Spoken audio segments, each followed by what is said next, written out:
We all live in a society and we are so interdependent on each other. This is a Romanian folklore.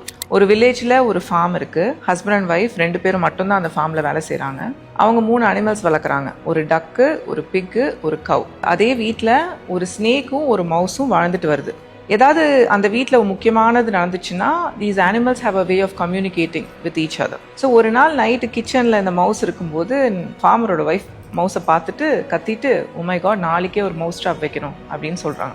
இந்த mouse இதை கேட்டுட்டு வந்து எல்லா அனிமல்ஸ்கிட்டையும் ஒரு emergency meeting வச்சு சொல்லுது, நம்ம எல்லாத்துக்கும் ஒரு டேஞ்சர் இருக்குது, நாளைக்கு வந்து மவுஸ் ட்ராப் வைக்க போகிறாங்கன்னே மீதி அனிமல்ஸ் எல்லாம் ஒரே சிரிக்குதுங்க. மவுஸ் ட்ராப் உனக்கு, அது என்ன நீ வந்து நமக்கு டேஞ்சர்னு சொல்கிற, உனக்கு தானே டேஞ்சர், நீயே பார்த்துக்கோ அப்படின்னு சொன்னோடனே இந்த மவுஸுக்கு டிசப்பாயின்மெண்ட்டில் போயிடுது. அன்றைக்கி நைட்டு ஃபுல்லாக அந்த மவுஸ் ட்ராப் எங்கே வைக்கிறாங்க அப்படின்னு பார்த்துட்டு அந்த ஏரியா ஆஃப் த ஹவுஸே அவாய்ட் பண்ணிட்டு எஸ்கேப் ஆயிடுது. எங்கே இருக்குன்னு தெரியாமல் இந்த ஸ்னேக் அந்த மவுஸ் ட்ராப்பில் மாட்டிக்குது.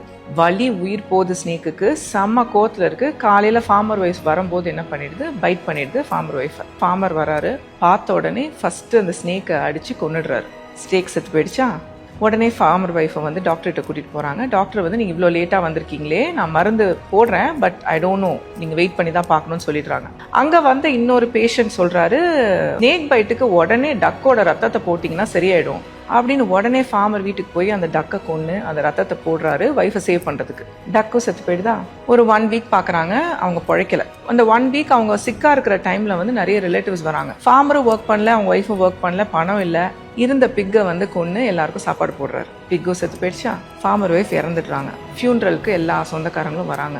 அவங்க எல்லாத்துக்கும் சாப்பாடு போடுறதுக்கு இருக்கிற கவ்வையும் வந்து ஃபார்மர் கொன்று சாப்பாடு போட்டுறாரு. கவ்வும் இறந்துருச்சா. இதில் தப்பிச்ச ஒன்னே அந்த மவுஸ். இது ஒரு சிம்பிள் ஸ்டோரியாக தெரியுதுல்ல, பட் எவ்வளோ ஒரு டீப்பான மீனிங் இருக்குது. Be it at home or ஒர்க், யாருக்காவது ஒரு ப்ராப்ளம் வந்துச்சுன்னா எனக்கு என்ன வந்துச்சுன்னு நடந்துக்காம அவங்க ப்ராப்ளத்தை சால்வ் பண்ண முடியலனாலும் ஏதாவது ஹெல்ப் பண்ணுறது ஃபர்ஸ்ட். அதுதான் ஹியூமனிட்டி, அதுதான் ஹியூமன் நேச்சர். ரெண்டாவது, as a strategy also it helps all of us. யாருமே entirely self sufficient கிடையாது. இன்னொருத்தங்களை சார்ந்து தான் நம்ம வாழறோம். இது எல்லாருக்குமே ஒரு இம்பார்ட்டன்ட் லெசனாக இருக்கும்னு நம்புறேன்.